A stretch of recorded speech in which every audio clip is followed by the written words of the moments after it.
வணக்கம். இன்றைய தலைப்புச் செய்திகள். மத வன்முறையை தூண்டுவது பாஜகவின் எண்ணம் என்று முதலமைச்சர் மு.க.ஸ்டாலின் பகிரங்க குற்றச்சாட்டு.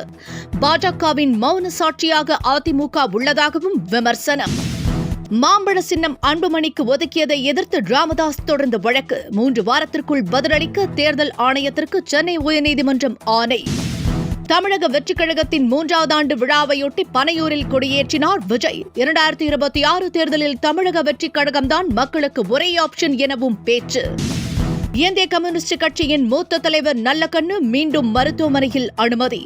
மூச்சு திணறல் ஏற்பட்டதால் மருத்துவர்கள் தீவிர சிகிச்சை. வெள்ளியின் விலை இன்றும் சரிந்தது. ஒரே நாளில் கிலோவுக்கு 20,000 ரூபாய் குறைந்து 3 லட்சம் ரூபாய்க்கு விற்பனை.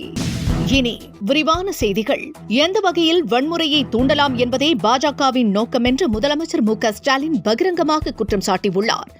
மேலும் பாஜகவின் நோக்கத்திற்கு அதிமுக மௌன சாட்சியாக உள்ளதாகவும் அவர் விமர்சித்திருக்கிறார்.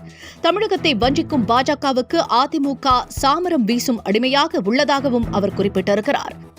மாநில சுயாட்சி என்றாலே அதிமுக பயந்து ஒளிந்து கொள்கிறது என்றும் திமுக தொண்டர்களுக்கு எழுதிய கடிதத்தில் முதலமைச்சர் குறிப்பிட்டிருக்கிறார்.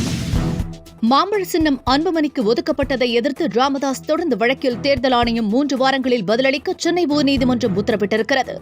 பாமகவை கைப்பற்றுவது தொடர்பாக அன்புமணிக்கும் ராமதாசுக்கும் இடையே உச்சக்கட்ட மோதல் நிலவி வருகிறது. இந்த நிலையில் மாம்பழ சின்னம் அன்புமணிக்கு ஒதுக்கி தேர்தல் ஆணையம் கடிதம் அனுப்பியுள்ளது. இதற்கு கடும் எதிர்ப்பு தெரிவித்துள்ள ராமதாஸ் சென்னை உயர்நீதிமன்றத்தில் வழக்கும் தொடர்ந்திருக்கிறார். அன்புமணி போலியான ஆவணங்களை தாக்கல் செய்துள்ளதாக ராமதாஸ் குற்றம் சாட்டியிருந்தார். இந்த வழக்கு இன்று விசாரணைக்கு வந்தபோது 3 வாரங்கள் பதிலளிக்க சென்னை உயர்நீதிமன்றம் உத்தரவிட்டிருக்கிறது. தமிழக வெற்றிக் கழகத்தின் 3வது ஆண்டு தினத்தை அக்கட்சியினர் கொண்டாடி வருகின்றனர். பனையூரில் நடைபெற்ற விழாவில் விஜய் கொடியேற்றி நிர்வாகிகளுக்கும் தொண்டர்களுக்கும் வாழ்த்து தெரிவித்தார்.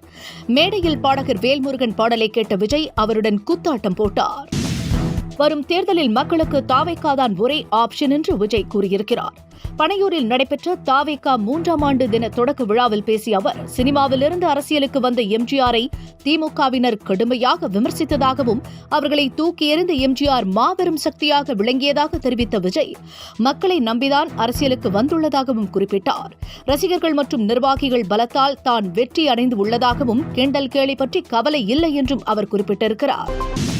விஜய் செய்தியாளர்களை சந்தித்தாலே அது மிகப்பெரிய சாதனை என்று முன்னாள் அமைச்சர் செல்லூர் ராஜு பதிலடி கொடுத்திருக்கிறார்.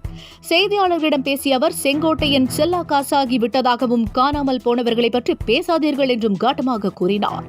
விஜய் முதலில் செய்தியாளர்களை சந்திக்க செங்கோட்டையன் சொல்லட்டும் என்றும் செல்லூர் ராஜு கூறினார். தமிழகம் உடைந்துவிடக்கூடாது என்பதற்காகவே திமுகவுடன் கூட்டணி வைத்துள்ளதாக திரைப்பட பாடலாசிரியர் ஸ்நேகன் தெரிவித்திருக்கிறார். திமுகவை கடுமையாக விமர்சித்து வந்த கமலஹாசன் திமுகவுடன் கூட்டணி வைத்தது ஏன் என்ற கேள்வி எழுப்பப்பட்டு வருகிறது. இதற்கு ஸ்நேகன் இவ்வாறு பதிலளித்திருக்கிறார். மேலும் ரிமோட் டிவி உடைத்ததால் அதை வேறு வாங்கிக் கொள்ளலாம் என்றும், ஆனால் மாநிலம் உடைந்துவிட்டால் அதை காப்பாற்ற முடியாது என்றும் அவர் கூறியிருக்கிறார்.